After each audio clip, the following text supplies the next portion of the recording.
Une serveuse fut licenciée simplement pour avoir discrètement offert un bol de soupe au poulet à 2 enfants orphelins par une journée d'hiver glacial. Mais 20 ans plus tard, ces mêmes enfants revinrent, et ce qu'ils firent laissa tout le marché dans un silence stupéfait.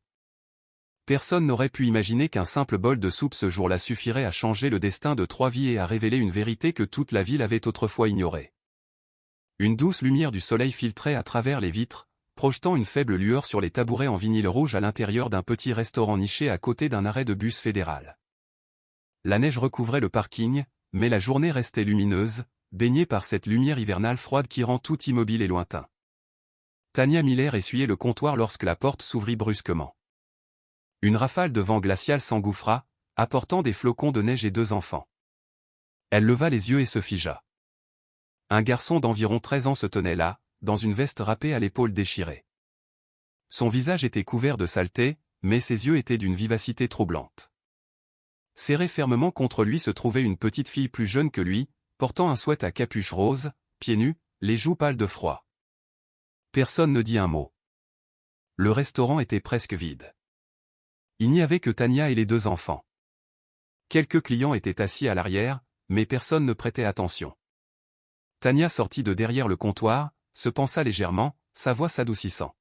« D'où venez-vous tous les 2 ? Il y a quelqu'un avec vous ?» Le garçon ne répondit pas. Il se contenta de serrer sa sœur plus près, les yeux méfiants, comme s'il avait déjà appris que les adultes n'étaient pas toujours gentils. Tania comprit instantanément. Elle ne posa plus de questions. Au lieu de cela, elle se tourna vers la cuisine, servit un bol de soupe au poulet chaude et ajouta 2 tranches de pain grillé. Ses mains tremblaient, non pas de froid, mais parce qu'elle savait parfaitement qu'elle enfreignait les règles. Elle posa le bol sur le comptoir, se pencha et le tendit doucement au garçon. Sa voix était calme et ferme. « Tiens, si tu as faim, mange. Tu n'as pas besoin de dire un mot. » Le garçon hésita, mais la petite fille leva les yeux vers Tania. Il n'y avait pas de larmes dans ses yeux, juste une question silencieuse, « Puis-je faire confiance ?» Finalement, le garçon prit le bol. Il ne dit pas merci, mais ses doigts se serrèrent fermement autour, comme s'il tenait quelque chose de précieux. La petite fille murmura « C'est chaud ». Cette seule phrase noua la gorge de Tania, non pas parce que la soupe était chaude, mais parce que l'enfant comprenait déjà que la chaleur ne vient pas seulement de la nourriture, mais de la façon dont les gens se traitent mutuellement dans le froid glacial. De derrière le comptoir, Tania observa silencieusement les 2 enfants grimper sur les tabourets. Le garçon cassa soigneusement le pain grillé en 2 et donna le plus grand morceau à sa sœur. Ils mangèrent lentement, presque comme s'ils craignaient que s'ils mangeaient trop vite, l'instant ne disparaisse. Dehors, la neige tombait toujours. Mais à l'intérieur de ce petit restaurant, pour l'instant, il y avait juste assez de chaleur pour maintenir quelqu'un en vie un jour de plus. Ce que Tania ne savait pas, c'est que 20 ans plus tard, ces mêmes enfants reviendraient, et toute la ville se tairait lorsqu'elle apprendrait enfin qui elle avait autrefois rejeté. Tania ne demanda pas leur nom. Elle ne demanda pas pourquoi 2 enfants erraient par un tel temps. Elle versa simplement un peu plus de soupe et plaça une serviette à côté du bol à moitié vide. C'était la seule chose qu'elle pouvait faire dans un petit restaurant où la gentillesse était toujours contrainte par les règles et les regards jugeants. Le garçon mangea lentement. Sa main resta serrée autour de celle de sa petite sœur sous la table, comme si la lâcher laisserait le froid extérieur s'infiltrer à nouveau. Derrière le comptoir, Tania jeta un coup d'œil à l'horloge murale. Son quart était presque terminé. Elle ne pouvait pas laisser le gérant voir les enfants. Tout le monde ici connaissait la règle, nourrir sans permission, c'est la porte. Mais quand elle regarda à nouveau, la petite fille s'était endormie, sa joue reposant sur le bras de son frère. Sa respiration était irrégulière, comme si elle n'avait pas dormi profondément depuis une semaine. Tania baissa la voix, essayant de paraître calme. « Vous avez un endroit où aller tous les 2 ?»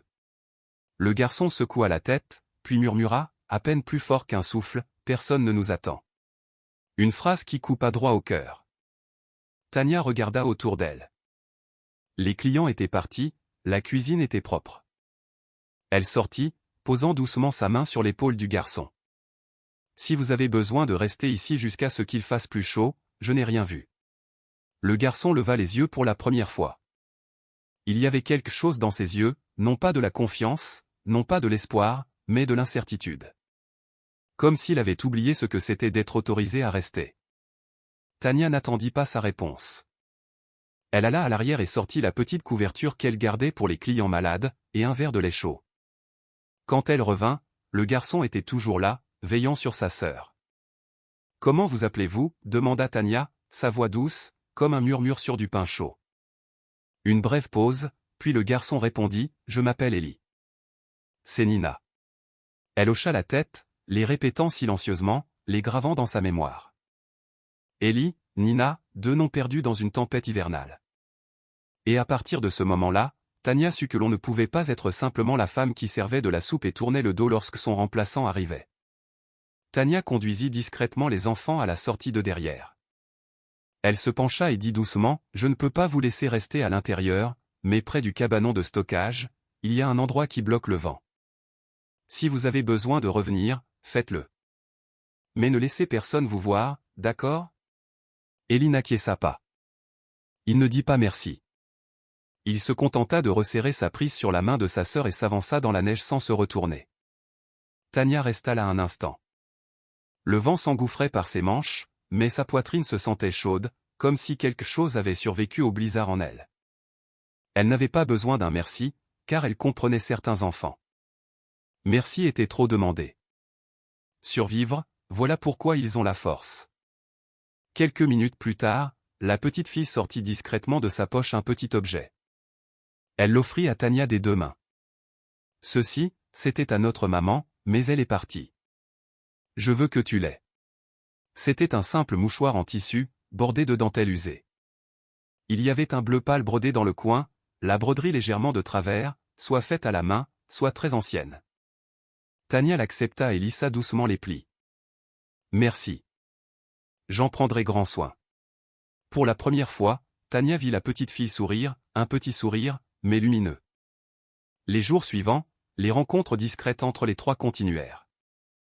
Nuit après nuit, Tania apportait des restes que personne ne remarquait, des tranches de pain, des fruits légèrement abîmés, mais encore bons à manger, de la soupe réchauffée et la moitié d'un pain oublié en cuisine.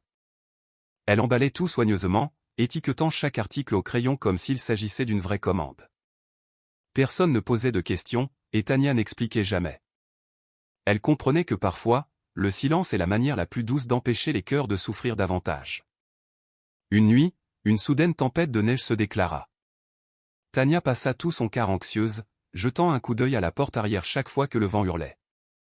Quand le travail fut terminé, elle prépara de la soupe chaude, ajouta du pain beurré, s'emmitoufla et sortit. Mais les enfants ne vinrent pas. Pour la première fois depuis de nombreuses nuits, l'endroit vide semblait plus froid que la neige elle-même. Tania resta là pendant près de 10 minutes, puis rentra discrètement.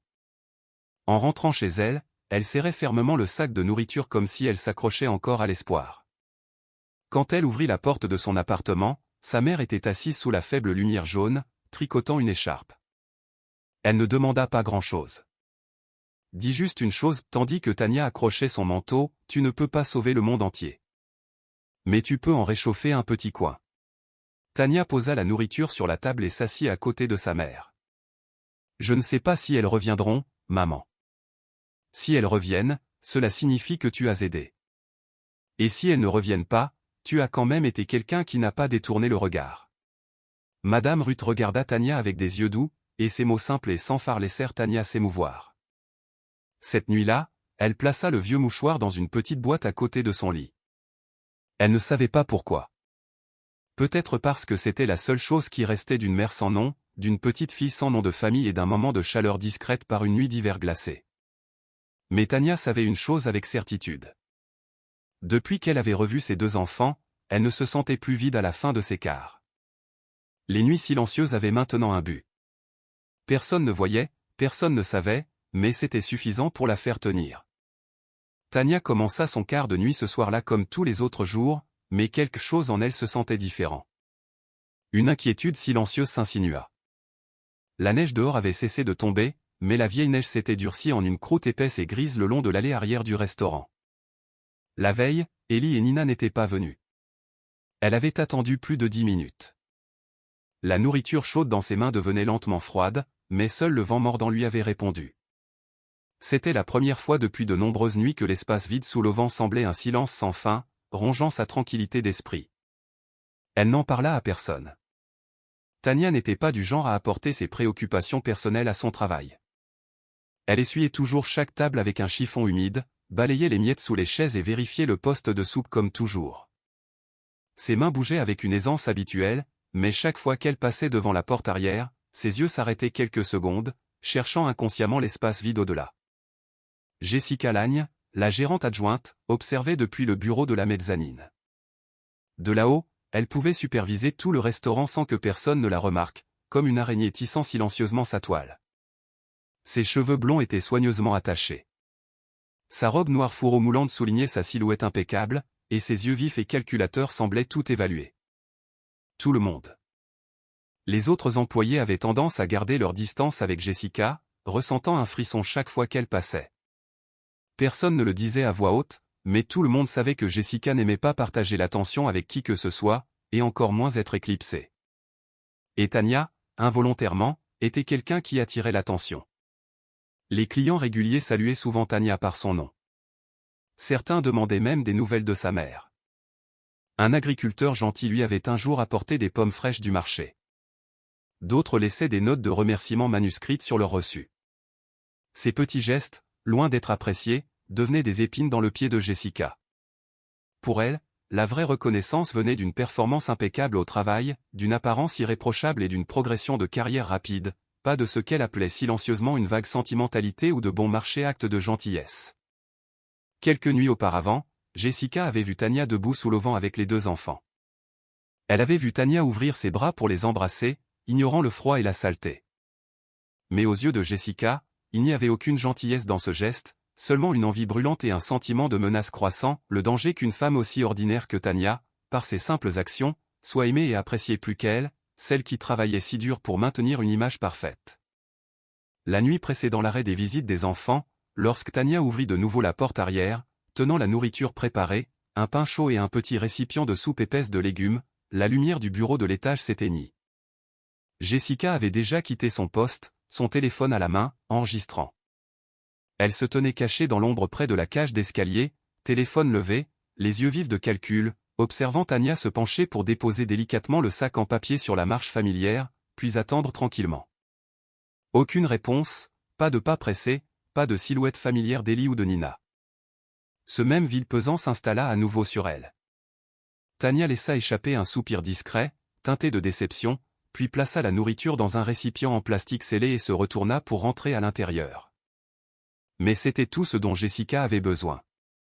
Même sans la présence des enfants, l'instant où Tania avait posé la nourriture avait été parfaitement capturé. Le lendemain, lorsque Tania arriva pour son quart, l'atmosphère à l'intérieur du restaurant semblait étrangement froide. Pas le froid qui accompagne l'hiver, mais le froid qui remplit une pièce quand quelque chose ne va pas. Robert Manig, le propriétaire, était assis au bar, feuilletant un menu distraitement, sans vraiment le regarder. Jessica se tenait à ses côtés, téléphone à la main, jetant un coup d'œil à Tania avec un sourire suffisant. « Tania, viens ici un instant. » La voix de Manig était basse, mais pas chaleureuse. Chaque mot était comme une pierre froide tombée sur le sol.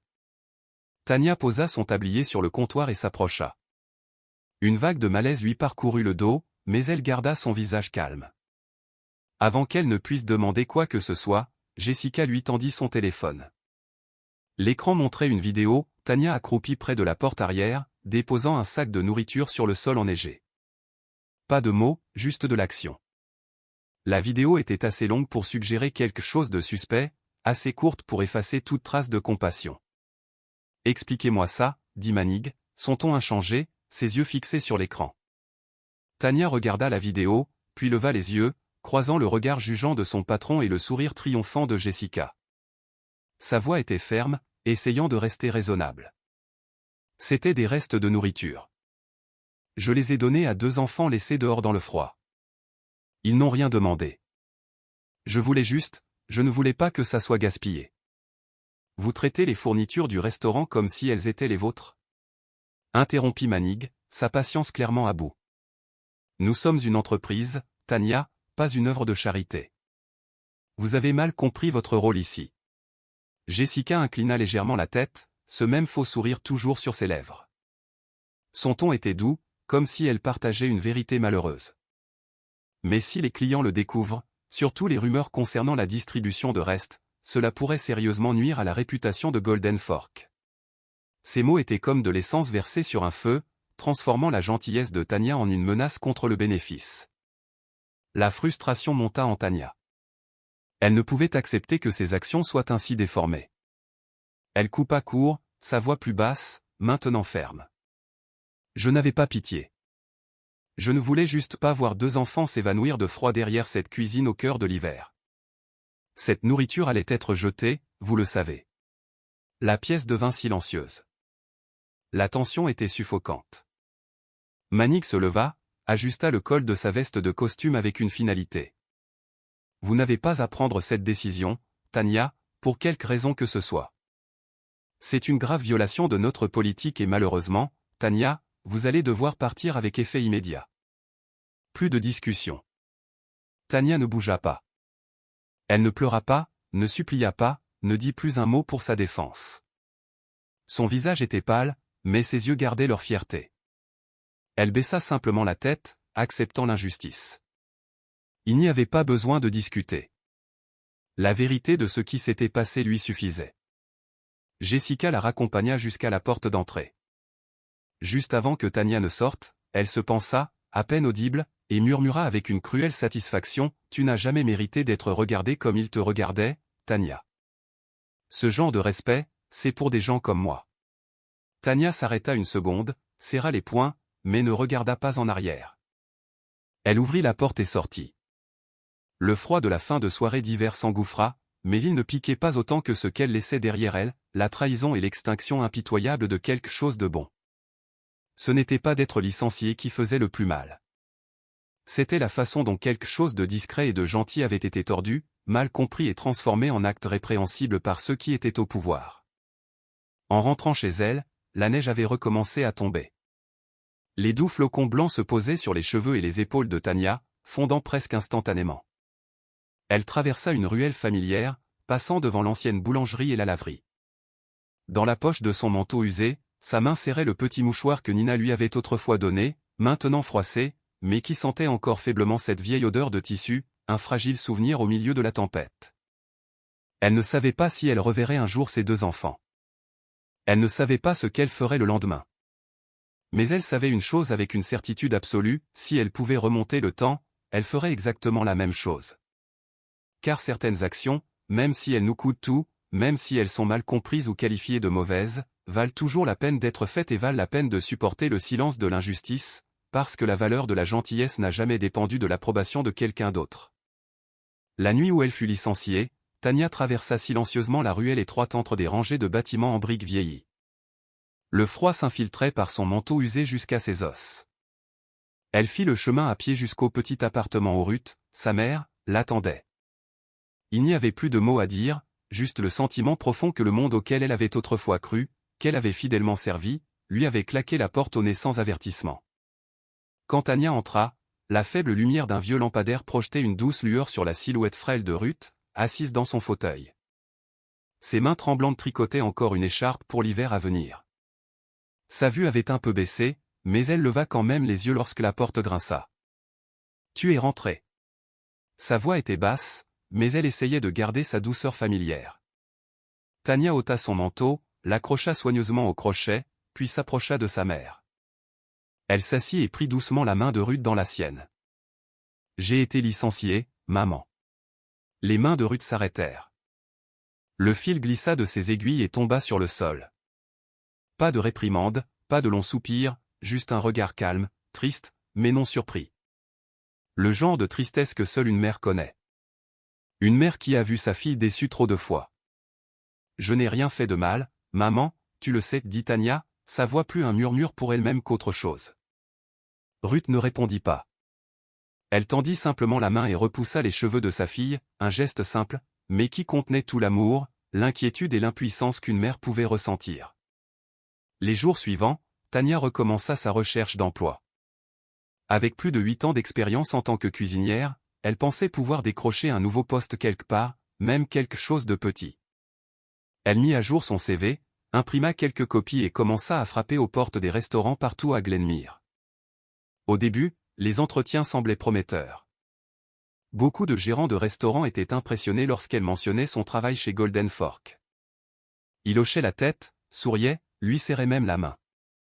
Votre parcours est excellent. Nous vous contacterons bientôt. Mais personne ne l'appela jamais. Tania commença à sentir que quelque chose n'allait pas. Au 5e endroit, au 6e, au 10e, les visages autrefois accueillants devinrent distants. Certains commerçants évitaient même tout contact visuel quand elle entrait. Un après-midi, elle entra dans le Daily Café, un petit café qu'elle fréquentait, s'accrochant à son dernier espoir. Martha, la propriétaire, était une femme bienveillante d'une 60aine d'années, toujours souriante quand elle remplissait le café de Tania. « Martha, j'ai entendu dire que vous cherchiez une barista. J'ai de l'expérience. » Martha la regarda non pas avec la chaleur habituelle, mais avec un mélange contradictoire de sympathie et d'hésitation. « Tania, je suis vraiment désolé. Il y a eu des rumeurs. Je ne sais pas ce qui est vrai ou non, mais tu sais comment sont les affaires. » Les mots de Martha furent comme une lame douce. Elle n'eut pas besoin d'en dire plus. Tania comprit. Quelque chose avait souillé son nom, et cela se propageait plus vite qu'elle ne pouvait suivre. À ce même moment, de l'autre côté de la ville, dans un appartement élégant et moderne, Jessica Lagne était assise, son téléphone à la main, tapant sur le groupe communautaire Facebook local de Glenmere. La photo de profil appartenait à un faux compte, un faux nom, pas d'amis en commun. La publication disait « Soyez prudent avant d'embaucher Tania M., anciennement chez Golden Fork. On dit qu'elle a été licenciée pour avoir volé de la nourriture pour la donner à des enfants au hasard. Quel genre de charité bizarre est cela? Réfléchissez bien avant d'embaucher. » Une photo floue était jointe, Tania tenant un sac de nourriture, sortant de la cuisine arrière de Golden Fork par une nuit enneigée. Jessica ne la nommait pas directement, mais dans une ville comme Glenmere, tout le monde savait exactement de qui il s'agissait. Frank Delaney, le complice silencieux, joua son rôle à la perfection. On le voyait souvent autour du marché local, lançant des commentaires acerbes chaque fois que le nom de Tania était mentionné. On dit que cette fille a été virée pour avoir sorti des trucs de la cuisine en douce, en faisant semblant d'être toute gentille et noble. Qui sait où cette nourriture a fini? Probablement vendue quelque part. Chez le cordonnier, à la pharmacie, à la station-service, les rumeurs se propageaient comme un feu de paille, attisées par des récits à moitié racontés et des suppositions murmurées. Et dans la petite ville de Glenmere, le plus effrayant n'était pas ce qui était vrai ou faux, c'était ce que les gens voulaient croire. Tania ne savait même pas contre quoi elle se battait, seulement que chaque jour qui passait, une autre porte se fermait devant elle. Elle passait ses journées errantes dans le vent mordant, serrant une chemise de CV, passant devant restaurant après restaurant, grand et petit. Partout, les regards étaient les mêmes, évasifs ou remplis de doutes. Un après-midi, juste au moment où le soleil plongeait derrière les bâtiments, Tania se retrouva dans un lieu familier, la ruelle étroite derrière Golden Fork. Elle portait toujours un sac de pain et de lait, comme elle le faisait toujours, mais il n'y avait personne. Pas d'Ellie, pas de Nina. L'espace vide sous l'escalier où il s'asseyait toujours était froid et nu. Tania s'assit sur les marches en béton, le sac toujours plein dans les mains. Elle attendit 10 minutes, 30 minutes, 1 heure. Personne ne vint. Le lendemain et le jour d'après, toujours aucun signe des enfants. Avait-il été emmené, pris, ou s'était-il passé quelque chose? Personne ne connaissait leur vrai nom. Personne n'avait jamais demandé, pas même Tania. Puis un jour, près d'un entrepôt abandonné, elle aperçut un morceau de papier coincé dans les ronces. C'était un dessin au crayon, des lignes rugueuses et inégales, mais elle le reconnut instantanément. C'était le croquis que Nina lui avait montré autrefois. Les trois d'entre eux blottis près d'un banc de neige avec un petit mouchoir flottant au vent. Tania serra le papier dans ses mains, tremblante soudainement. Elle était assise seule dans la faible lumière, le vent hurlant à travers les fissures du cadre de la fenêtre. Le vieux poêle était éteint depuis longtemps, et la petite maison semblait aussi gelée que son cœur. Dehors, la neige recommença à tomber. Une fois de plus, Tania se tenait dans la neige, dans l'allée derrière Golden Fork, la douce lueur de la lumière de la cuisine projetant une faible silhouette sur son dos. Pas de bruit de petits pas, pas de bonjour discret, seulement le silence et le sentiment rampant d'être oublié, une âme gentille rejetée, une donneuse laissée sans rien à quoi s'accrocher. Et le plus effrayant de tout n'était pas d'être mal comprise, c'était de savoir que personne ne voulait comprendre.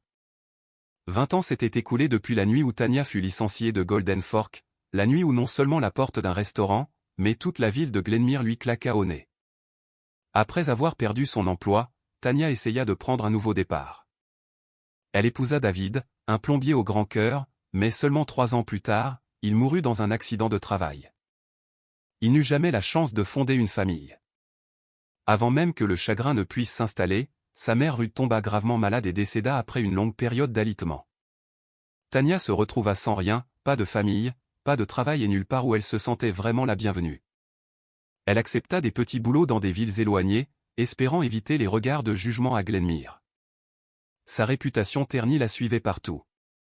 Chaque porte à laquelle elle frappait se fermait devant elle, non pas par manque de compétences, mais à cause d'une seule fausse rumeur.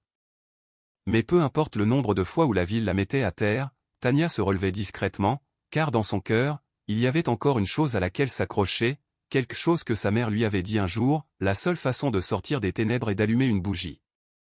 Tanya quitta le complexe d'appartements délabrés au cœur de Glenmere. Elle ne voulait plus vivre dans l'ombre de Golden Fork et de tous les souvenirs douloureux qui s'y rattachaient. Elle déménagea dans un quartier encore plus ancien où des rues de briques fissurées s'entrelaçaient entre des maisons patinées entassées les unes contre les autres. C'était là que les travailleurs en difficulté, les sans-abri et ceux qui luttaient pour joindre les deux bouts tentaient de survivre. Et ce fut le premier endroit où Tanya se sentit vraiment à sa place. Avec le peu d'argent qu'elle avait, Tanya loua un petit local d'angle dans un vieux bâtiment délabré. C'était autrefois une laverie automatique abandonnée, humide, poussiéreuse et oubliée depuis longtemps. Elle la nettoya elle-même, peignit les murs, frotta les sols et arrangea quelques tables et chaises en bois usés qu'elle avait récupérées dans des friperies. Elle travailla sans relâche de l'aube au crépuscule, animée par une détermination tranquille et ardente. Enfin, elle accrocha une simple enseigne en bois qu'elle avait sculptée à la main, Goodspoon. Goodspoon n'ouvrit ses portes que discrètement. Pas de grande ouverture, pas d'annonce.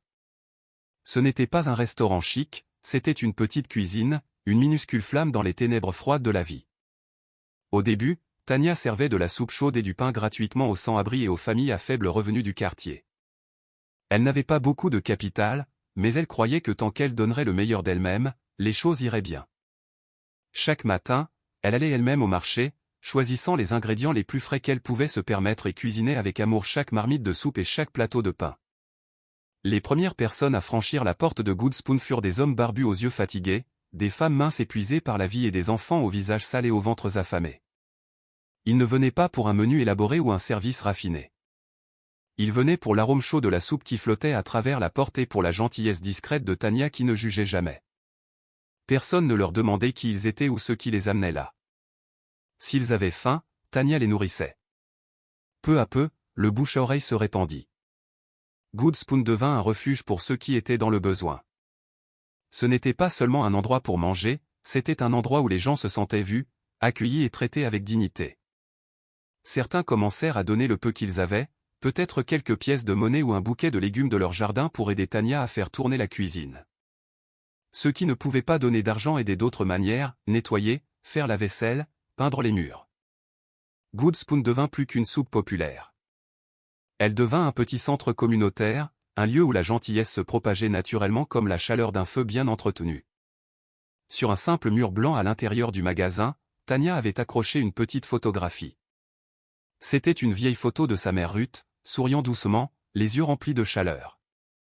Juste à côté, pressé dans un modeste cadre en verre, se trouvait un vieux mouchoir fané et usé que Nina lui avait donné il y a des années. Les points de couture étaient effilochés. Le tissu, terni par le temps, restait un souvenir irremplaçable, un discret rappel de la raison pour laquelle elle avait commencé tout cela. Un après-midi, un garçon maigre aux vêtements déchirés entra dans le Goodspoon. Il fixa le bol de soupe fumante que Tanya plaça devant lui, ses grands yeux remplis de peur et de faim. Il ne parla pas. Il se contenta de baisser la tête et de commencer à manger cuillerée après cuillerée, lentement et silencieusement. Tanya s'assit à côté de lui, le regardant manger. « Tu ne me dois rien, dit-elle doucement, sa voix pleine de compréhension. Juste, si quelqu'un a faim un jour, souviens-toi d'aujourd'hui. » Le garçon leva les yeux, un peu confus au début, mais il hocha ensuite la tête. Ce fut un moment discret, mais puissant. La gentillesse n'a pas besoin de projecteurs ou d'applaudissements. Elle a seulement besoin d'être donnée à ceux qui en ont besoin, avec l'espoir qu'un jour elle sera transmise. Dans le coin de la petite cuisine de Tania, une petite flamme scintillait encore, réchauffant les âmes oubliées de Glenmire. 20 ans s'étaient écoulés. Goodspoon n'était plus seulement une petite cuisine isolée à la périphérie de la ville. Elle était devenue un solide refuge pour les habitants en difficulté de Glenmire, un endroit où les gens venaient non seulement pour remplir un estomac vide, mais aussi pour recevoir de la gentillesse sans jugement. Une photo en noir et blanc de Madame Ruth souriant près de la cheminée était fièrement accrochée près du mur vitré où était affiché le menu, juste à côté d'un mouchoir fané qui avait appartenu à la petite Nina. Pour Tania, ce n'était pas seulement un souvenir, c'était un rappel, continu comme au tout premier jour, quoi que la vie te réserve. Elle travaillait discrètement, comme une allumeuse de réverbère solitaire dans une rue oubliée, ne cherchant pas la reconnaissance, espérant seulement ne pas être mal comprise. Mais dans le monde d'aujourd'hui, la gentillesse est souvent la première chose ciblée. 3 semaines plus tôt, lors d'un gala de charité dans la ville voisine, Jessica Lange posait gracieusement devant une toile de fond imprimée du logo de sa nouvelle chaîne de restaurants, Lange et compagnie. Elle portait une élégante robe blanche, un sourire impeccable et le titre de femme d'affaires compatissante de l'année est décerné par le magazine local Vision. Après l'événement, assise dans sa voiture privée, se coiffant et faisant défiler Twitter, Jessica se figea en voyant une publication taguée « La gentillesse gagne ». C'était une photo prise de loin, une femme d'âge moyen servant gratuitement de la soupe aux sans-abri dans la neige. Derrière elle, une pancarte peinte à la main, Goodspoon. Juste aider. Ne pas demander. La légende disait, j'étais un enfant sans abri. Sans mademoiselle Tania et Goodspoon, je ne serais peut-être même pas en vie pour écrire ceci. Ma sœur et moi avons grandi avec ces bols de soupe. Nous avons maintenant une vie stable. Merci, femme bienveillante. N'oubliez jamais que la gentillesse nous a sauvés. Publié par Ellie Thompson.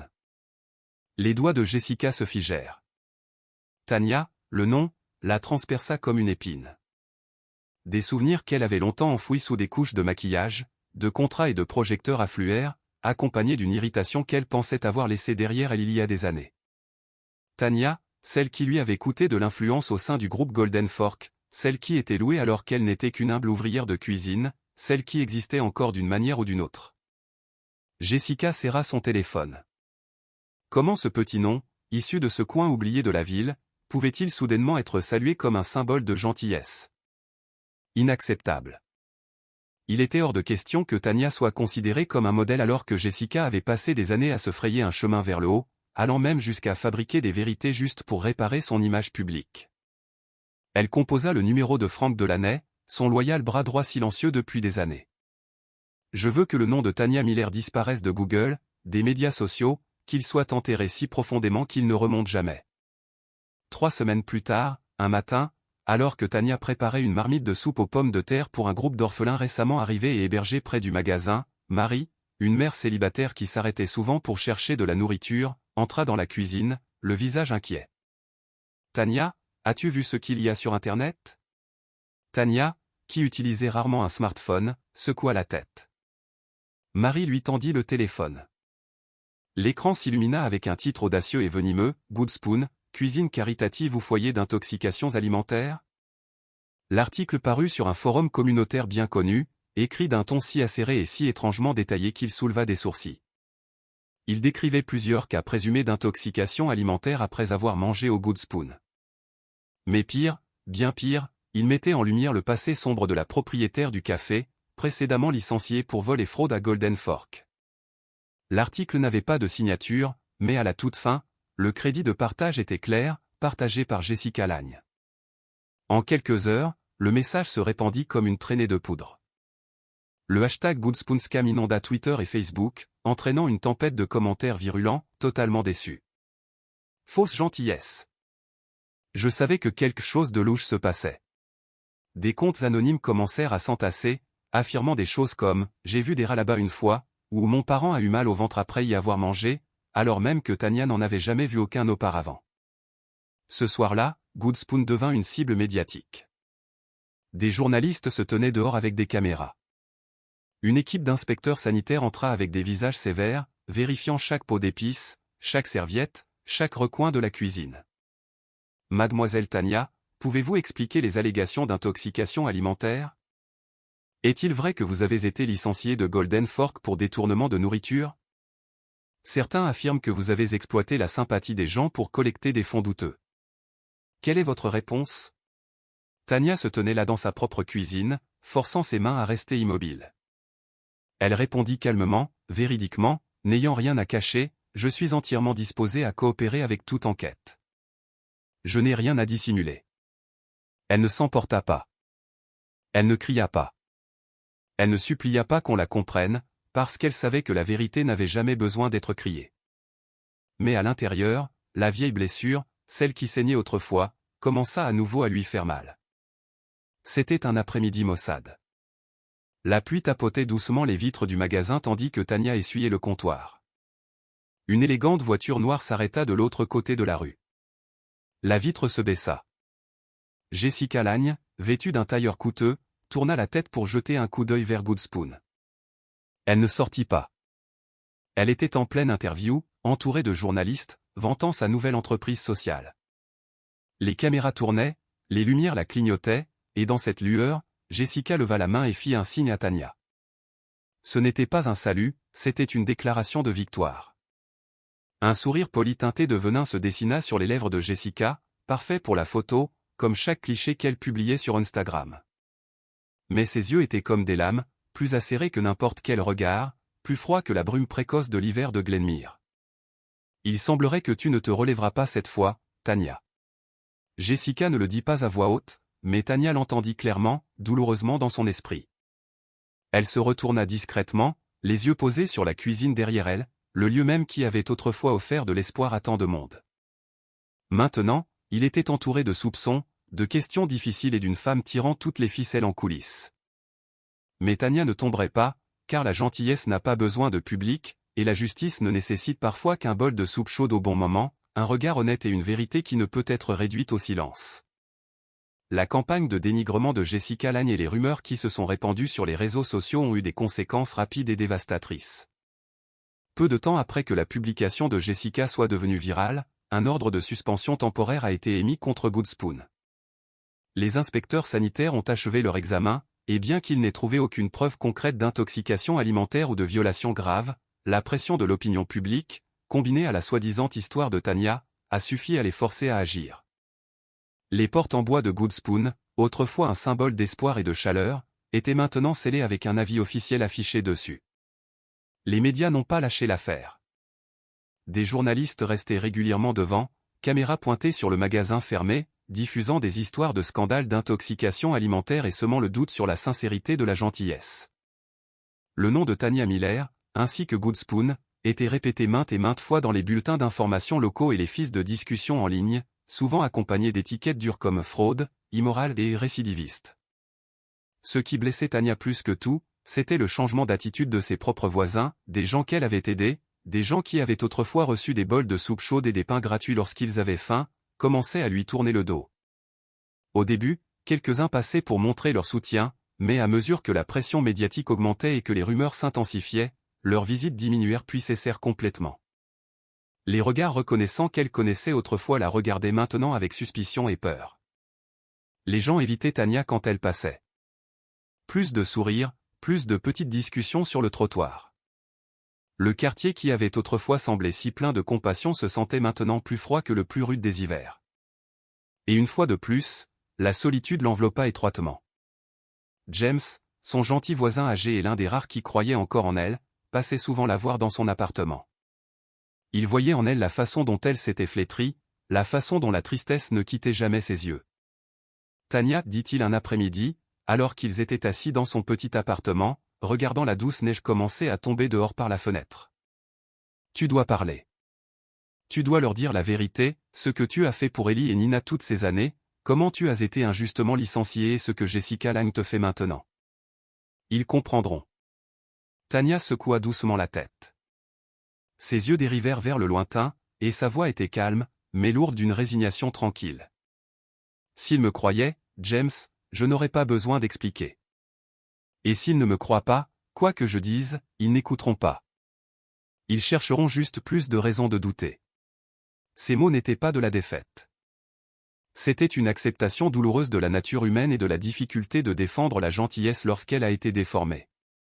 Elle avait déjà vécu cela une fois avec Golden Fork, et maintenant l'histoire semblait se répéter, seulement cette fois, plus cruellement. Le désespoir se referma sur Tanya. Elle se sentait épuisée, physiquement oui, mais plus que cela, émotionnellement à bout. Elle avait tant essayé, reconstruit sa vie à partir des décombres, seulement pour la voir s'effondrer à nouveau sous le poids des mensonges et de l'envie.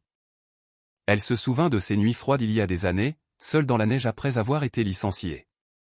Ce sentiment de solitude, il lui était étrangement familier. Une nuit, pendant le plus fort de la tempête de neige, alors que le vent hurlait à travers les fissures de sa fenêtre comme les cris de douleur eux-mêmes, Tanya tendit la main vers la petite boîte en bois où elle gardait les souvenirs de sa mère. Elle en sortit un vieux mouchoir que Nina lui avait autrefois donné. Le tissu était fané, les fils brodés et effilochés, mais il restait un symbole de quelque chose de profondément enraciné, un rappel de ce qu'elle avait fait et des personnes dont elle avait touché la vie. Tanya lissa doucement le mouchoir, sentant la douceur user sous ses doigts. Des larmes commencèrent à couler sur ses joues, non par apitoiement, mais par inquiétude pour Ellie et Nina. Où était-il maintenant? Était-il en sécurité? Saurait-il un jour que la femme qui les avait autrefois aidés faisait maintenant face à de terribles accusations? Elle plia soigneusement le mouchoir et le remit dans la boîte en bois. Le doux son du couvercle se refermant résonna comme une discrète tristesse dans le silence de la pièce. Et pourtant, au milieu de tout ce qui s'écroulait, quelque chose endura silencieusement. Chaque soir, une vieille femme frêle continuait de laisser un petit paquet de légumes frais près de la porte arrière. Elle ne disait rien, se contentant de s'incliner silencieusement lorsqu'elle croisait Tanya dans l'obscurité. Un matin, une vieille boîte à dons apparut de nouveau sur le pas de la porte. À l'intérieur se trouvait un petit morceau de papier griffonné d'une écriture d'enfant, « Je ne sais pas si vous avez fait quelque chose de mal. Mais votre gâteau au chocolat me manque. » À côté, quelques pièces de monnaie et un seul bonbon à la menthe. Tanya tint le bonbon dans sa main pendant longtemps. Elle n'avait aucune idée de qui était l'enfant, peut-être juste l'un des centaines qui étaient passés au fil des ans. Mais ce petit geste, silencieux, n'attendant rien, ralluma une flamme en elle, minuscule, mais pas encore éteinte. Le printemps était enfin arrivé à Glenmere, apportant avec lui les premiers rayons de soleil après un hiver long et rigoureux. La neige avait fondu, laissant derrière elle des flaques d'eau scintillant et des branches nues qui commençaient tout juste à bourgeonner. Mais pour Tanya, le printemps n'offrait aucun espoir. Goodspoon restait fermé, sa porte en bois pourrissant un peu plus chaque jour, un rappel incessant de l'échec et de l'injustice. Les rumeurs et les accusations propagées par Jessica Lange étaient profondément enracinées dans l'esprit des habitants. Tanya, autrefois aimée, était maintenant traitée comme une paria. Chaque fois qu'elle sortait de son appartement délabré, elle sentait les regards furtifs, les chuchotements derrière son dos. Personne ne croyait plus en sa gentillesse.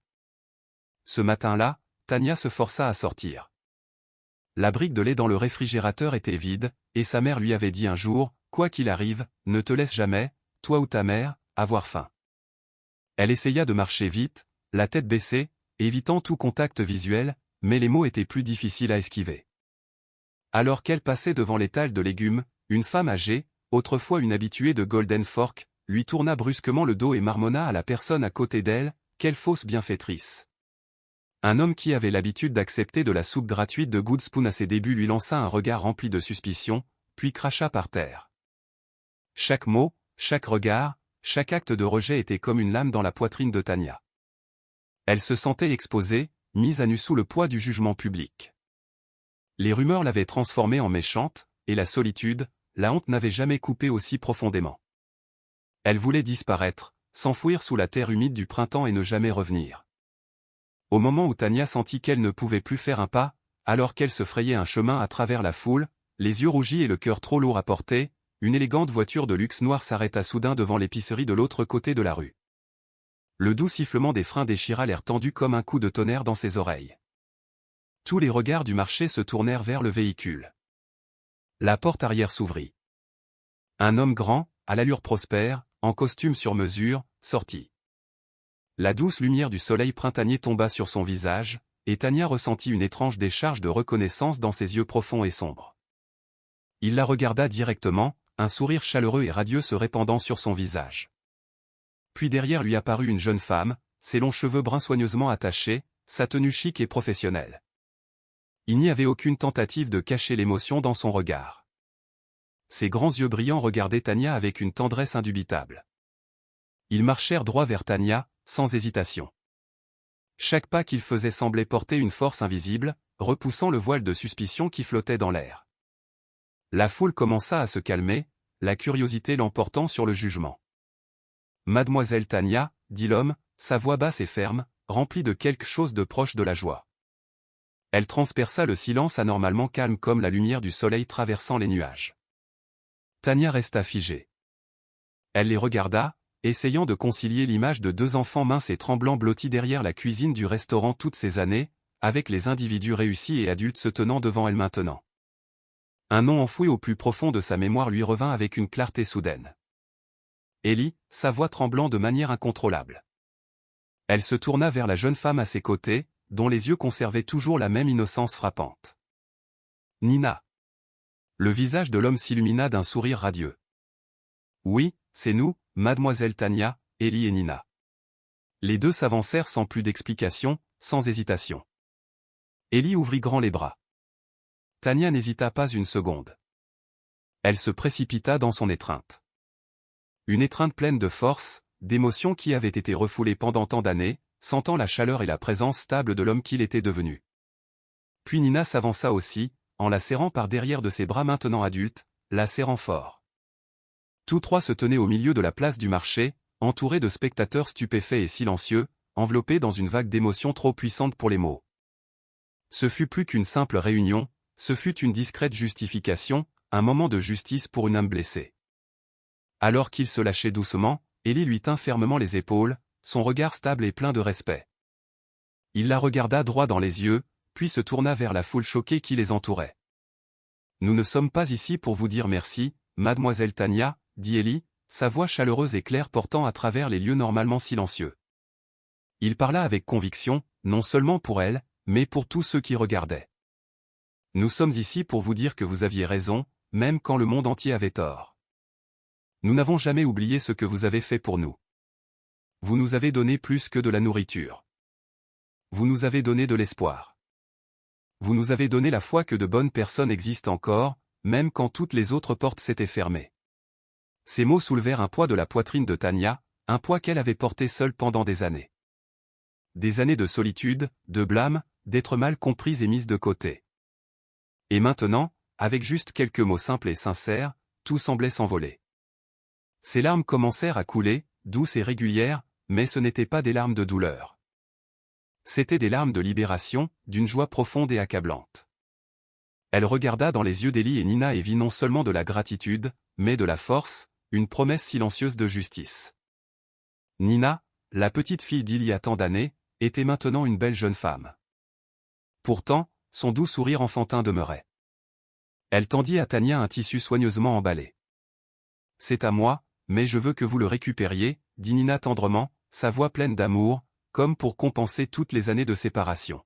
« Nous avons découvert ce qui s'était vraiment passé et nous sommes revenus cette fois pour laver votre nom. S'il vous plaît, faites-nous confiance. » Tania accepta le paquet et le déballa doucement. À l'intérieur se trouvait une aquarelle méticuleusement réalisée, pleine de sentiments. Elle n'était pas grandiose ou élaborée, mais elle représentait une scène si familière qu'elle en était douloureuse, une femme se penchant pour offrir un sac de pain à deux petits enfants blottis dans la neige sous la faible lumière jaune devant un restaurant. C'était Tania, et c'était Ellie et Nina, tels qu'ils avaient été. La peinture était l'œuvre de Nina, un souvenir vivant capturé pour toujours, un témoignage bien plus puissant que des mots. Le vieux mouchoir de Nina, le seul souvenir auquel Tania s'était accrochée toutes ces années, vivait à travers cette peinture. Ce n'était plus seulement un souvenir lointain. Il était devenu la preuve vivante que la gentillesse n'a pas besoin de public, qu'un seul acte de compassion peut laisser une marque éternelle sur l'âme de quelqu'un. Le cœur de Tania déborda. Elle ne se sentait plus seule, plus abandonnée. La gentillesse qu'elle avait autrefois donnée discrètement, sans reconnaissance, lui était maintenant revenue avec plus de puissance qu'elle n'aurait jamais imaginé. Et elle était revenue devant les personnes mêmes qui lui avaient autrefois tourné le dos. Ce fut un retournement qu'elle n'avait jamais osé rêver, un moment miraculeux de justice et de gratitude, pleinement rendu. Le lendemain matin, l'air à Glenmire était lourd d'anticipation. La nouvelle du retour d'Ellie et Nina et de leurs retrouvailles émouvantes avec Tania s'était répandue comme une traînée de poudre. Les habitants de la ville, dont beaucoup avaient autrefois tourné le dos à Tania, se sentaient maintenant mal à l'aise, coupables et surtout curieux. Ils sentaient que quelque chose d'important allait se produire. Ellie, avec l'urgence d'un homme d'affaires habitué à résoudre rapidement les problèmes, n'a pas perdu de temps pour organiser une conférence de presse à la mairie de Glenmere. Il ne voulait aucun délai. La justice pour Tania avait déjà été retardée bien trop longtemps. Nina se tenait à ses côtés, ses yeux ne quittant jamais Tania, qui était assise au premier rang à côté de James et de quelques rares amis fidèles. Tania paraissait inhabituellement calme, comme si elle était entièrement préparée à ce qui allait arriver, bon ou mauvais. La mairie était bondée. Il n'y avait pas seulement des journalistes locaux, mais aussi des grands médias des villes voisines, attirés par l'histoire virale de gentillesse mal comprise et de gratitude rendue qui enflammait les réseaux sociaux. Jessica Lange était là aussi. Elle était assise au premier rang, juste en face de Tania, son visage affichant toujours son expression froide et hautaine habituelle, bien qu'une pointe de tension vacillât dans ses yeux. Frank Delaney, l'ancien chef du Golden Fork, s'était glissé à l'arrière de la salle, essayant de se fondre dans la foule. Ellie s'avança vers le pupitre, face à une marée de caméras et de microphones. Il ne perdit pas de mots. Sa voix était claire, ferme et portait le poids d'un homme qui avait bâti sa vie à partir de zéro. « Mesdames et messieurs, commença-t-il, balayant lentement la pièce du regard. Mon nom est Ellie Johnson. Voici ma sœur Nina. Il y a 20 ans, par une froide journée ici à Glenmere, nous étions deux orphelins sans abri, sans nulle part où aller, jusqu'à ce qu'une femme nous donne à chacun un bol de soupe au poulet au Golden Fork. Personne d'autre ne savait que nous étions là. Personne n'a posé de questions, mais une femme l'a fait. Son nom est Tania Miller. Il marqua une pause, regardant Tania avec un sourire chaleureux se répandant sur son visage. Tania fit un doux signe de tête en retour. Tania nous a donné de la nourriture. Elle nous a donné de la chaleur. Mais plus important encore, elle nous a donné de l'espoir. Elle l'a fait discrètement, sans jamais demander de reconnaissance ou de récompense. Et pour cet acte de gentillesse, elle a été licenciée, son nom traîné dans la boue, et cette ville même lui a tourné le dos. Même après avoir reconstruit sa vie avec le Good Spoon Diner, sa gentillesse a été de nouveau attaquée. Aujourd'hui, nous sommes ici pour rétablir la vérité. Ellie fit un signe. Un grand écran descendit derrière lui, et une vidéo commença à jouer. Les images, prises d'une caméra de sécurité cachée, montraient Frank Delaney, l'ancien chef du Golden Fork, s'introduisant dans le Good Spoon tard dans la nuit et versant un produit chimique liquide dans son système de plomberie. C'était la nuit précédant la propagation des rumeurs d'intoxication alimentaire. Les images étaient claires, indéniables. Un léger murmure parcourut la foule. Cette vidéo, dit Ellie, sa voix maintenant plus forte, plus ferme, a été obtenue par notre équipe juridique grâce à une caméra de surveillance cachée que nous avons installée après avoir reçu un tuyau sur un complot visant à saboter Good Spoon. C'est la preuve qu'il n'y a eu aucune intoxication alimentaire. Il s'agissait d'un acte de sabotage délibéré destiné à détruire la réputation de mademoiselle Tania. Instantanément, tous les regards se tournèrent vers Frank Delaney, dont le visage était devenu pâle alors qu'il tentait de se fondre davantage dans la foule. Et la personne derrière ce complot n'agissait pas seule, continua Ellie, son regard se tournant vers Jessica. La femme qui a déclenché cette campagne de dénigrement, qui a utilisé les médias et les plateformes sociales pour ruiner la vie d'une femme bonne, était mademoiselle Jessica Lange. Au moment où Ellie termina de parler, un homme bien habillé en costume noir s'avança vers le pupitre. C'était Marcus Green, un procureur de district éminent. Il ne dit pas grand-chose, se contentant de brandir un épais dossier et un téléphone portable. « Je suis Marcus Green, ici au nom du bureau du procureur de district, dit-il calmement, mais avec une autorité indéniable. Sur la base des preuves présentées, notre bureau a officiellement porté plainte contre Frank Delaney pour sabotage criminel et mise en danger de la santé publique. De plus, au cours de notre enquête, nous avons découvert une série de courriels et de messages textes liant mademoiselle Jessica Lange au lancement et à la coordination de la campagne de dénigrement Spoonscam avec une intention claire de nuire à la réputation de Good Spoon et de mademoiselle Tania Miller. Ces courriels sont des preuves irréfutables de diffamation et de pratiques concurrentielles illégales. » Marcus Green leva son téléphone. À l'écran, une chaîne de courriels et de messages de Jessica, détaillant comment fabriquer des articles de dénigrement, comment propager des rumeurs et comment créer de faux comptes pour amplifier la négativité. Le murmure dans la salle se transforma en un déferlement de colère. Les journalistes se précipitèrent, leur microphone braqué directement sur Jessica. Jessica Lange, autrefois fière et raffinée, ne pouvait plus garder son sang-froid. Son visage pâlit, ses yeux s'écarquillèrent de choc et de fureur. Elle se leva brusquement de son siège, faisant tomber la chaise avec un grand bruit. « Non, ce n'est pas moi. Vous me piégez. C'est un complot. Ellie Johnson, vous voulez vous venger ?» Sa voix stridente se brisant sous le poids de la panique. « Toi, tu as toujours été comme ça, Tanya, toujours à faire semblant d'être sainte, toujours aimée de tout le monde pour ne rien faire du tout. J'ai travaillé dur, j'ai étudié, j'ai gravi les échelons et toi, tu es resté là à faire des petites choses et tout le monde t'adorait. Les clients t'aimaient plus que moi. Le patron te regardait différemment. Toi, tu ne l'as jamais mérité. » Elle se jeta sur Tanya, les yeux fous. « Sais-tu à quel point j'étais jalouse de toi? Même quand tu as nourri ces enfants, je trouvais ça dégoûtant. Je détestais la façon dont les gens te regardaient avec respect, le genre de regard que je n'ai jamais eu, pas une seule fois dans ma vie. Tu es fausse. Tu es. » Avant qu'elle ne puisse finir, la sécurité était déjà intervenue, la maîtrisant. Jessica se débattit, hurlant de manière incontrôlable, mais personne n'écoutait plus. Elle s'est entièrement exposée. Les yeux qui contenaient autrefois de la suspicion ou de la colère la regardaient maintenant avec seulement du dégoût et de la pitié. Personne ne vint à sa défense. Tout au long de la tirade frénétique de Jessica, Tanya resta immobile, ne disant rien. Elle ne s'agita pas, elle ne se défendit pas. Pas d'explosion de colère, pas de regard de triomphe. Juste le silence. Elle regarda simplement Jessica. Le regard de Tanya était calme, dénué de jugement, dénué de suffisance, juste une quiétude difficile à définir. C'était un regard qui semblait transpercer l'âme, un regard né d'une profonde compréhension et compassion pour un cœur lentement corrodé par l'envie. Et ce fut ce regard paisible, stable et pardonnant de la femme même que Jessica avait tant essayé de détruire qui finit par la briser. Toutes les défenses s'écroulèrent. Les insultes moururent dans sa gorge. Jessica fondit en larmes, non pas par peur de la punition, mais par une honte accablante. Elle s'effondra, défaite par la vérité crue et la grâce silencieuse de Tanya. Justice était rendue. Pas de cris, pas de dispute, juste la vérité inébranlable parlant d'elle-même, plus fort que toute accusation jamais formulée.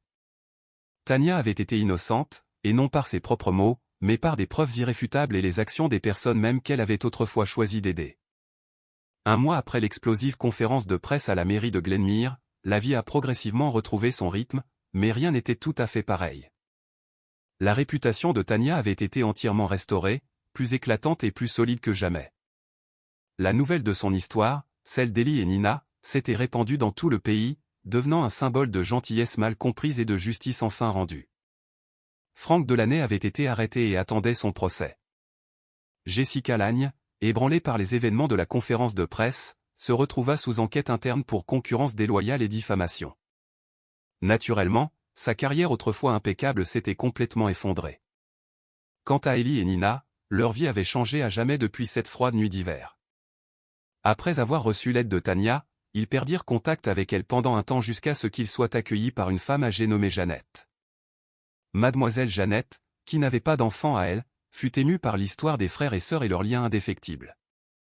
Voyant leur résilience et leur amour mutuel, elle décida de les adopter. Mademoiselle Jeannette leur offrit un véritable foyer, la meilleure éducation possible et surtout un amour inconditionnel. Ellie fréquenta les meilleures écoles et cultiva son don naturel pour les affaires. Grâce à un travail acharné et à un apprentissage constant, il devint finalement un entrepreneur à succès dans l'industrie technologique. Nina, avec son âme sensible et son talent artistique inné, fut élevée pour devenir une peintre douée, ses toiles débordant de sentiments et d'histoire. Mais malgré le confort et le privilège dont ils jouirent plus tard, Ellie et Nina n'oublièrent jamais Tanya. Ils n'oublièrent jamais cette nuit glaciale, le pain chaud, ni la douce gentillesse d'une étrangère. L'histoire de Tanya, le mouchoir que Nina lui avait donné et la peinture de cette soirée enneigée restèrent de puissants rappels de leurs racines et de la gentillesse désintéressée qui avait sauvé leur vie. Même après le décès de Mademoiselle Jeannette il y a 2 ans, leur laissant un héritage substantiel, leur cœur conservait toujours un désir partagé, retrouver Tania et la rembourser. Et maintenant, ils y étaient enfin parvenus. Un mois après la conférence de presse, Goodspoon ouvrit ses portes, mais ce n'était plus le modeste petit restaurant d'antan. Sous le parrainage et les soins attentifs d'Ellie et Nina, l'endroit avait été transformé en un centre communautaire spacieux et moderne. Pourtant, il conservait toujours la chaleur et la convivialité qu'il avait toujours définies. Les murs étaient fraîchement peints, la cuisine améliorée avec de nouveaux équipements, et un espace commun plus grand avait été conçu non seulement pour servir des repas, mais aussi pour accueillir des rassemblements et des cours de développement de compétences pour les défavorisés. La vie de Tania avait été remplie de difficultés, de pertes et d'innombrables malentendus. Mais elle trouvait maintenant la guérison dans le lieu même qu'elle avait créé, dans les liens qu'elle avait tissés avec les vies qu'elle avait discrètement touchées. Goodspoon n'était plus seulement un restaurant. Il était devenu un témoignage vivant que la gentillesse, bien qu'elle ne demande aucune louange, trouve toujours un moyen de grandir, de se propager et de changer le monde petit à petit, cœur par cœur. Tania continue son travail discrètement, avec constance et avec une profonde compassion, car elle sait qu'une fois la flamme de la gentillesse allumée, elle ne s'éteint jamais. Avez-vous déjà rencontré quelqu'un comme Tania dans votre vie? Ou peut-être avez-vous déjà aidé quelqu'un sans que personne ne le sache? Partagez votre histoire ci-dessous, car peut-être votre acte de gentillesse discret a-t-il changé une vie d'une manière que vous n'auriez jamais imaginée.